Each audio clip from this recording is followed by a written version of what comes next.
je donne un bref résumé des deux chapitres de conduction et celui des réseaux électriques. Je traite cette fois-ci le courant électrique, l'effet Joule, le groupement des conducteurs ohmiques ou bien résistance, les éléments d'un circuit électrique, les types de générateurs, les lois régissant les circuits électriques, le groupement de générateurs, ainsi que les lois de Kirchhoff. Jusqu'à maintenant, nous avons étudié l'électrostatique, qui est une étude des forces qui s'exercent sur les charges fixes ou immobiles. Cependant, dans un circuit électrique, il se trouve que il existe un ensemble de charges qui se déplacent et qui constituent ce qu'on appelle le courant électrique. La discipline qui étudie ce phénomène est appelée l'électrocinétique. Donc cette dernière est l'étude des courants électriques et surtout le déplacement de l'électricité dans les milieux matériels appelés conducteurs. Pour donner une définition simple à un courant électrique, on dit que c'est un ensemble de charges qui se déplacent d'un conducteur à un autre conducteur et qui peut être défini selon la relation suivante. Donc on écrit I est égal à dQ sur dt, où dQ représente la charge élémentaire et dt le laps de temps, ou bien le temps élémentaire, durant lequel les charges ont dû se déplacer. Nous définissons maintenant la loi d'Ohm qui stipule que lors du passage du courant électrique à travers un dipôle, il y a un échauffement et un dégagement de chaleur, comme le montrent les figures. Donc lorsque le courant passe par une lampe, eh bien le fil tungstène se chauffe et on aura une émission de lumière et aussi de chaleur. Donc ce qu'on peut dire, c'est que le dipôle transforme l'énergie électrique en énergie calorifique et la puissance dissipée par le dipôle est égale à P est égal U fois I, et est égal aussi, puisqu'on peut écrire ici, on écrit U est égal à R fois I, on remplace cette expression dans U et ça donne R fois I multiplié par I. Ça revient à dire que P est égal à R fois I au carré. Ce phénomène est appelé l'effet Joule. Passons maintenant au groupement de conducteurs ohmiques. On distingue deux cas. Donc nous avons un groupement en série ou bien un groupement parallèle. Donc lorsqu'on dit un conducteur ohmique, on peut l'appeler dorénavant une résistance. On peut avoir un ensemble de conducteurs montés en série, comme on peut les avoir montés en parallèle. Donc lorsqu'on a des résistances montées en série, la résistance équivalente s'écrit comme la somme des résistances en série, c'est-à-dire R équivalent est égal à R1 plus R2 plus Rn jusqu'à Rn. Et lorsque nous avons un groupement en parallèle, eh bien on écrit 1 sur R équivalent est égal à la somme de 1 sur R1 plus 1 sur R2 plus 1 sur Rn. Donc c'est la somme qui va de I est égal à 1 jusqu'à N de R sur Ri. Nous passons maintenant à l'étude des éléments d'un circuit électrique. Nous passons maintenant à l'étude des circuits électriques. Commençons par étudier les éléments d'un circuit électrique. Donc d'abord, il faut définir c'est quoi un circuit électrique.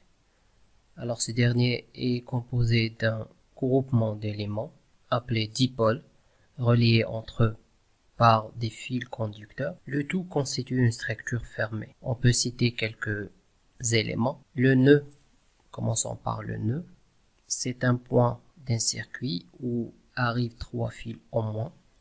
Par exemple le point A, on peut compter ce fil 1, 2, 3.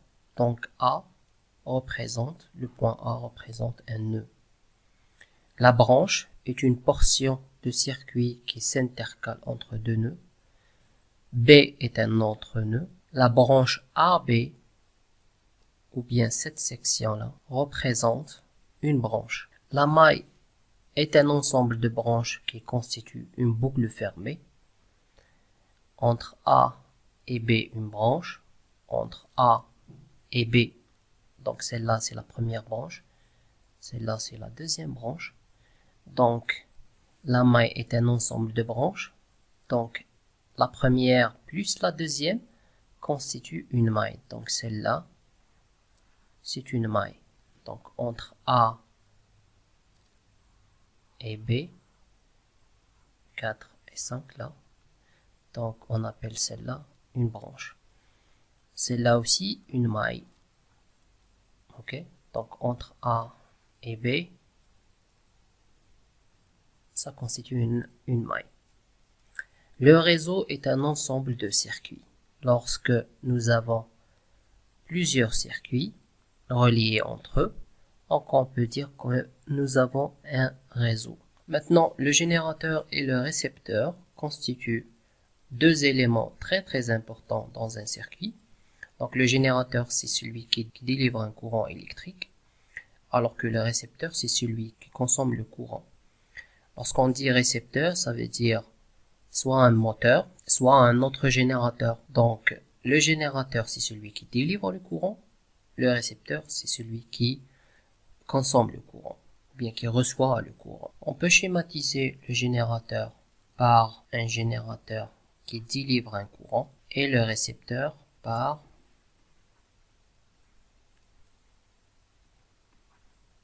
un dipôle qui reçoit le courant, comme le montre cette figure. Donc nous avons un récepteur, un dipôle. Alors il faut tirer votre attention que même le générateur est un dipôle. Alors ce qu'on veut dire par dipôle, c'est un élément électrique auquel un élément électrique qui possède deux bornes, une borne positive et une borne négative. D'accord? Donc où on peut avoir une différence de potentiel. Donc un récepteur, c'est un dipôle, il peut être un moteur comme il peut être un générateur auquel il reçoit un courant électrique. Là, on peut remarquer que la DDP, la flèche ici, de la différence de potentiel qui va du moins élevé jusqu'à plus élevé, c'est-à-dire négatif ici et positif ici, elle est au sens opposé du courant. Alors que dans le générateur qui délivre le courant, le sens positif il est là, le sens négatif il est là. Donc la flèche de la force électromotrice E, elle est du même sens que le courant délivré. D'accord? C'est comme ça qu'on fait la différence entre un générateur et un récepteur. Maintenant on passe au type de générateur. On peut trouver des générateurs de tension et des générateurs de courant. Donc il y en a deux types. Le premier, c'est le générateur de tension. C'est un générateur qui est caractérisé par une tension constante entre ses bornes, quelle que soit l'intensité variable. C'est-à-dire ici, le E est une constante, par exemple 12 volts, quelle que soit l'intensité du courant qui circule dans le circuit. Alors que un générateur de courant, c'est un générateur qui est caractérisé par le débit de courant, c'est-à-dire au lieu d'avoir une tension constante, nous avons un courant constant qui est égal à une constante, quelle que soit la différence de potentiel variable entre ces bornes. Donc là, on peut avoir une variation de potentiel entre les bornes de générateur, mais quelle que soit cette variation, le courant est une constante. Alors que pour un générateur de tension, c'est l'inverse. Le courant peut varier, mais l'intensité, mais la DDP, ou bien la tension entre les bornes des générateurs, reste toujours fixe ou constante. Passons maintenant aux lois régissant les circuits électriques. Donc soit le circuit est représenté sur cette figure. Dans cette schématisation, le générateur produit une puissance électrique P est égal à EI. Donc le générateur, ce générateur, produit une puissance électrique P est égal à la différence de potentiel, ou bien la force électromotrice E, multipliée par le courant. Le conducteur ohmique R, ce conducteur, transforme l'énergie électrique en énergie calorifique selon l'effet Joule, dont la valeur est égale à R I au carré. Donc la puissance dissipée dans ce dipôle, ou bien conducteur ohmique, ou bien cette résistance, est égale à U, UR fois I. UR, c'est R fois I, multiplié par I. Donc P est égal à R, I au carré. Donc on dit que la puissance produite par le générateur est égale à EI, et la puissance dissipée dans le conducteur, ou bien dans le dipôle, ou bien la résistance, est égale à R fois I au carré. On continue. La résistance du générateur consomme à son tour une puissance de valeur R I au carré. Cette résistance aussi, elle consomme une puissance de, donc on peut dire que P petit r, là P grand R, P petit r est égal à UR fois I. UR c'est quoi? C'est RI fois I, et ça donne RI au carré. Le moteur M, ou bien c'est un récepteur. Le récepteur, ou bien même un générateur monté en opposition, donc on verra ça plus tard. Il y a une condition ici, c'est que dans un circuit pareil, il faut que E soit supérieur à E', c'est-à-dire l'un des générateurs, l'un des deux, doit dicter son courant.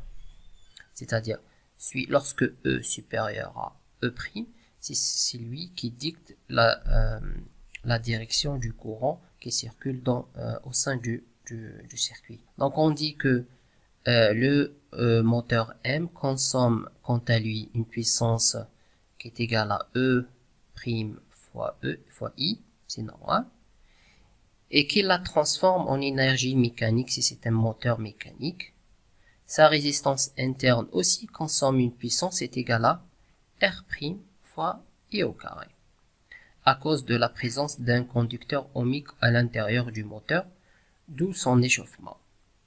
D'après le principe de conservation d'énergie et même conservation de puissance et tout, on peut écrire que l'énergie produite, ou bien la puissance produite par puissance électrique produite par le générateur est égale à la puissance dissipée dans le conducteur R plus la puissance dissipée dans la résistance interne du générateur, plus la puissance dissipée dans le moteur, plus la puissance utilisée par le moteur. Donc ça revient à écrire PR.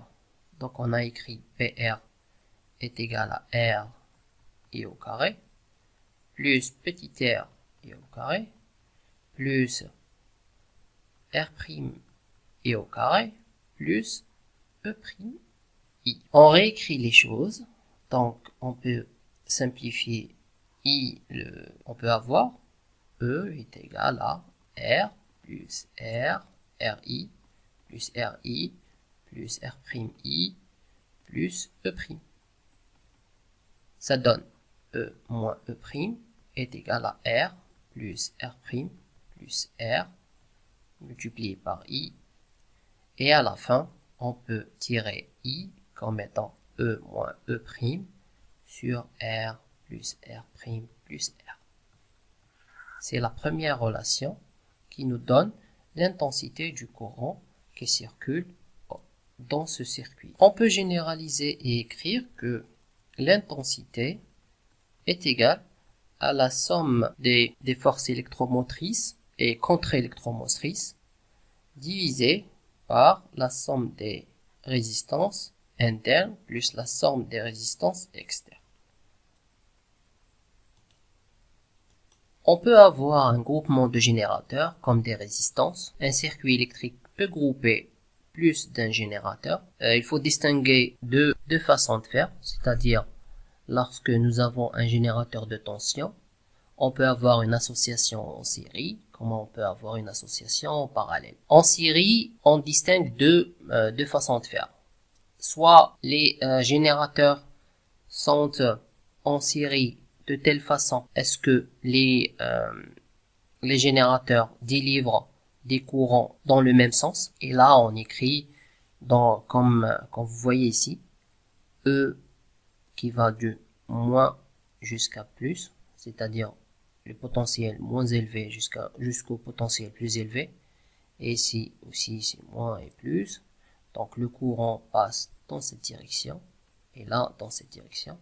Donc là, on peut noter que les deux courants délivrés par les deux générateurs sont du même sens.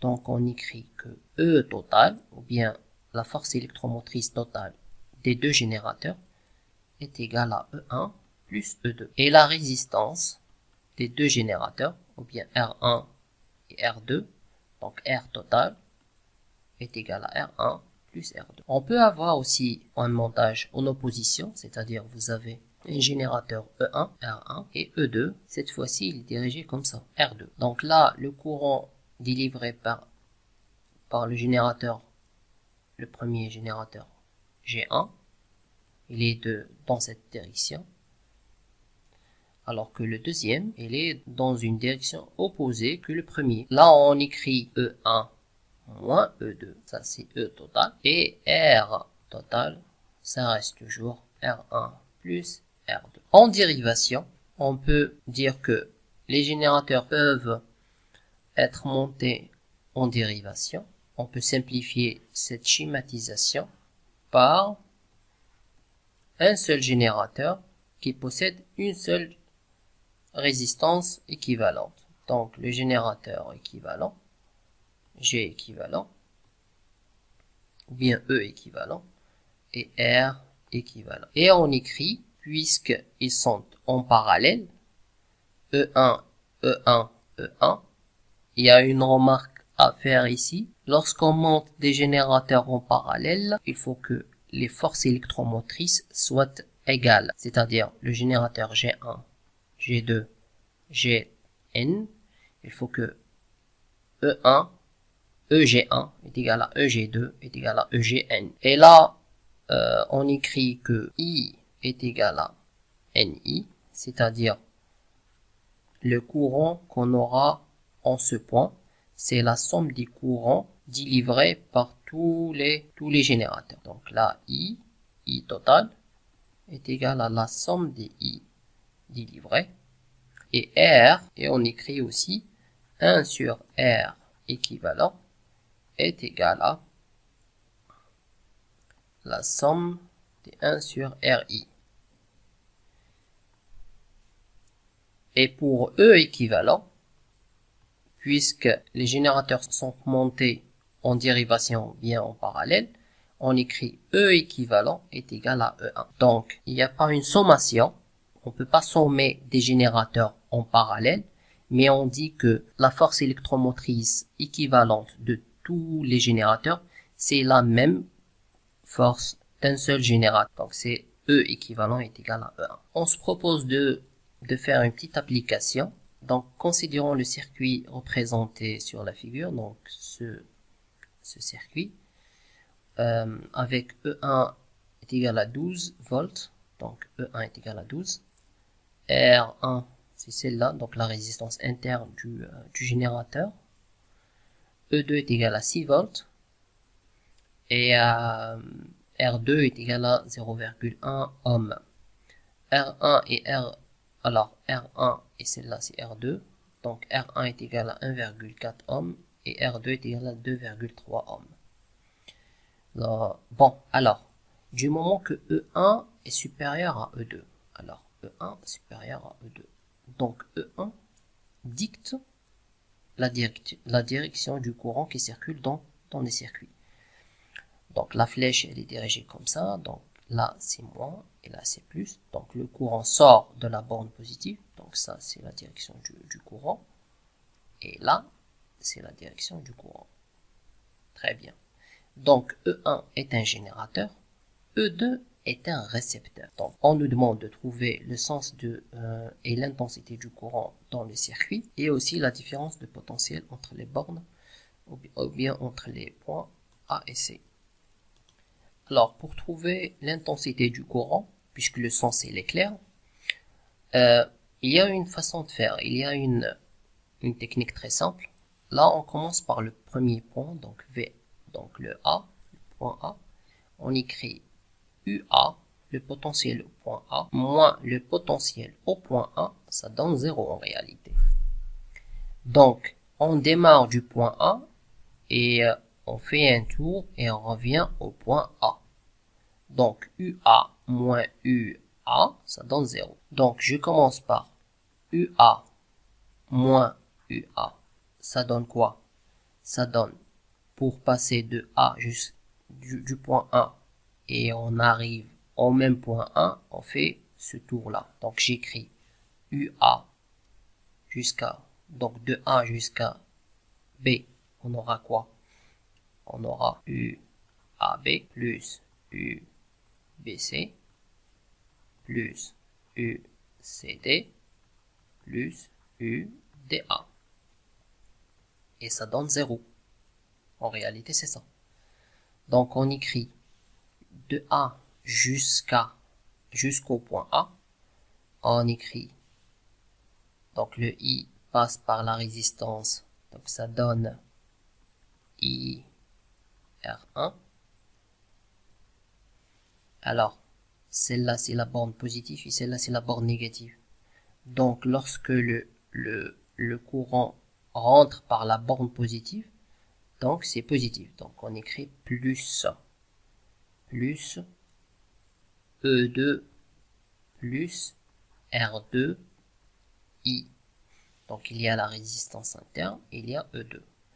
Donc on continue, plus le I qui passe par la résistance R2, on écrit R2 fois I.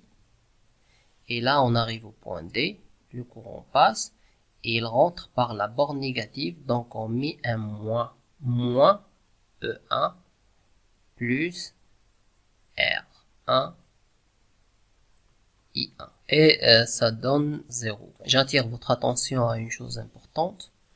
Là, cette notation E1, R1, elle est équivalente à celle-là. C'est E1, R1.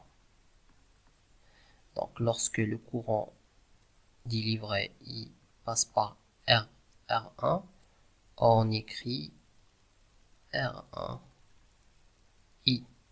D'accord? R1 fois I. On continue. On peut tirer I et on écrit E2 moins E1 plus I R1 plus R2 plus R2 grand R2 plus R petit R1 égale à 0. Je continue. Je vais ramener ces deux forces électromotrices de l'autre côté. Donc j'aurai E1 moins E2 est égal à I multiplié par la somme des résistances. Donc R1, R2, petit R2 plus grand R2 plus petit R1. Et I à la fin, ça donne E1 moins E2 divisé par la somme, donc R1 plus R2 plus R. Et c'est égal à la somme des E divisé par la somme des résistances. C'est ce qu'on avait écrit auparavant. Une application, on fait une application numérique. Donc on aura I est égal à 1,5 ohm. On passe à la deuxième question qui nous demande de calculer la différence de potentiel entre le point A et le point C. Donc nous avons le choix de choisir le parcours ABC ou bien ADC. Donc si on choisit ABC, on aura la résistance R1, la résistance R2, plus le moteur ou bien le récepteur E2, la force électromotrice E2. Donc on écrit quoi? Donc on écrit UAC égale R1 fois I, donc c'est R1 fois I, cette différence de potentiel, plus cette différence de potentiel, plus R2 fois I plus E2. Donc ça donne R1 plus R2 fois I plus E2. Alors E2 c'est 6, I c'est 1,5, R1 est égal à 1,4 et petit R2 c'est 0,1. Donc c'est 1,4 plus 0,1 et vous trouvez 8,25 volts. Nous passons maintenant aux lois de Kirchhoff. Donc la première loi c'est la conservation de la charge ou bien loi des nœuds. Donc on a un nœud d'un circuit, la somme des intensités entrant est égale à la somme des intensités sortant. Alors un nœud, je répète, c'est un point qui relie trois fils. Donc le point A. Si vous avez maintenant un courant I1 et un courant I2, là vous aurez un courant sortant I3 qui est égal à I1 plus I2. Donc là, la somme des courants rentrants est égale à la somme des courants sortants, et là c'est un seul courant, c'est I3. La deuxième loi, c'est la loi de conservation de l'énergie ou loi des mailles. Donc, en une maille K d'un circuit électrique, la somme algébrique des produits des résistances par intensité du courant est donnée par cette expression, est égale à la somme algébrique des forces électromotrices donnée par cette expression. Donc, on écrit la somme des résistances multipliée par le courant est égale à la somme des forces électromotrices. Et c'était clair parce qu'on avait écrit que I est égal à la somme des E, ou bien la somme des forces électromotrices, divisée par la somme des résistances. Donc là, on écrit quoi? On écrit la somme des résistances est égale à quoi? Celle-là multipliée par I. Donc c'est la somme des R fois I. Et cela constitue la loi des mailles. Comme application, nous avons la figure suivante. Donc la figure représente un circuit électrique fermé. On se propose d'appliquer les lois de Kirchhoff en écrivant toutes les équations correspondantes. Donc les résistances internes des générateurs et du moteur sont négligeables. L'application de la première loi, donc la loi des nœuds, donc on écrit au nœud A. Alors le nœud A, là, nous avons I1. Alors I1 il vient dans cette direction. Il se divise en deux. Donc I1 est égal à quoi? Est égal à I2 qui passe dans cette branche et I3 qui passe dans l'autre branche, donc cette branche. Donc on écrit I2 plus I3. Le point B, ou bien le nœud B. Le nœud B, nous avons le courant I5 qui arrive au point B, et aussi nous avons un courant I6 qui arrive au point B. Et là, on aura un autre courant qui passe dans cette direction. Donc on écrit I1, celui qui passe dans cette direction, c'est I1, parce que I1 il est délivré par le générateur et il revient au générateur. D'accord? Il fait tout ça, il fait tout le truc, tout le circuit. Il se divise dans le circuit, mais lorsqu'il revient au générateur, il revient avec son intensité complète, donc I1. Donc on écrit I1 est égal à I5 plus I6.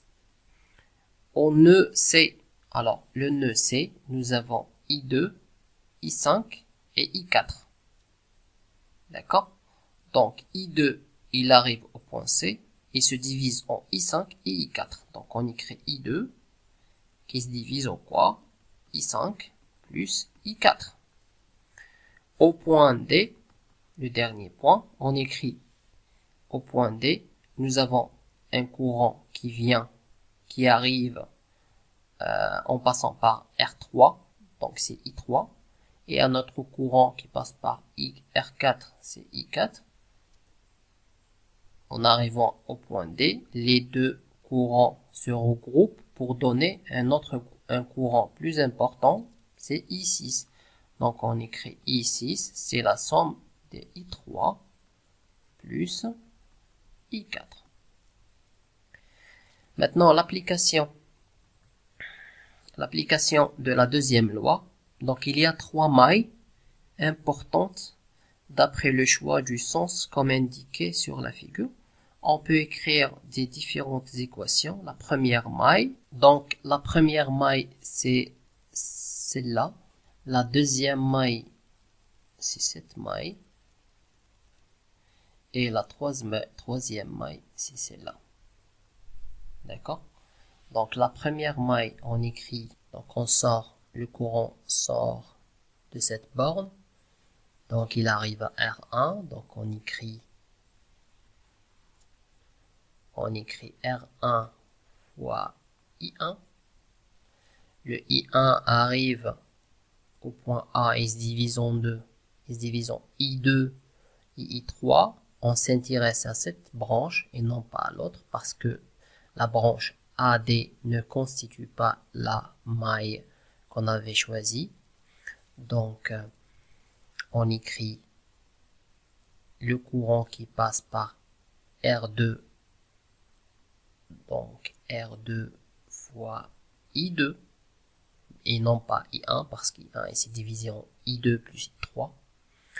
Et I2 arrive au récepteur E2, bien générateur E2, par la borne positive, donc on écrit plus E2. Puis le courant E2 arrive au point C, il se divise en I4 plus I5, donc on s'intéresse seulement à I5, donc I5 fois R5, désolé, donc on aura I5 fois R5.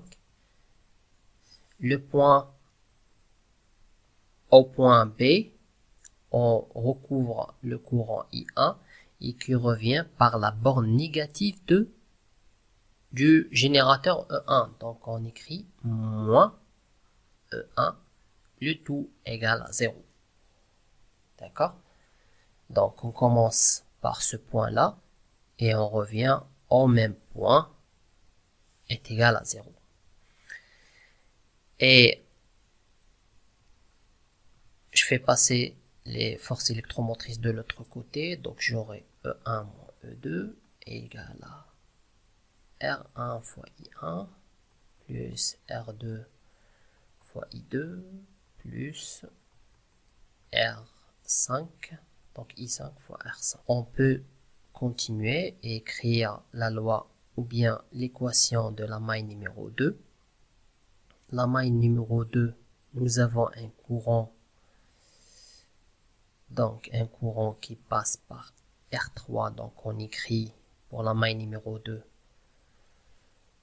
R3 fois I3, il arrive au point D, donc on arrive au point D, donc on va choisir cette direction, donc on arrive au point D, et là on passe au point C, donc le courant circule de C jusqu'à D, et notre choix, il va de D jusqu'à C, donc on est contre-courant, donc j'écris moins I4 parce qu'on est dans le sens opposé de I4 fois R4.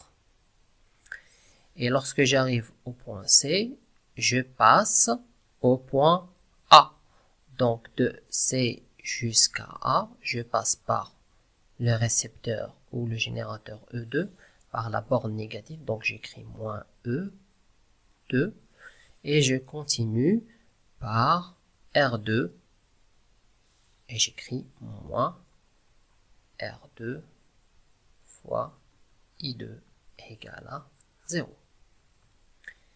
Je peux tirer E2 de l'autre sens, j'écris E2 est égal à R3 I3 moins I4 R4 moins R2 I2. Donc si c'est la deuxième. Et celle-là, c'est la troisième. Et je vous laisse le soin de d'écrire l'équation de la troisième maille. Et comme ça, on a terminé ce bref résumé. Et merci pour votre attention.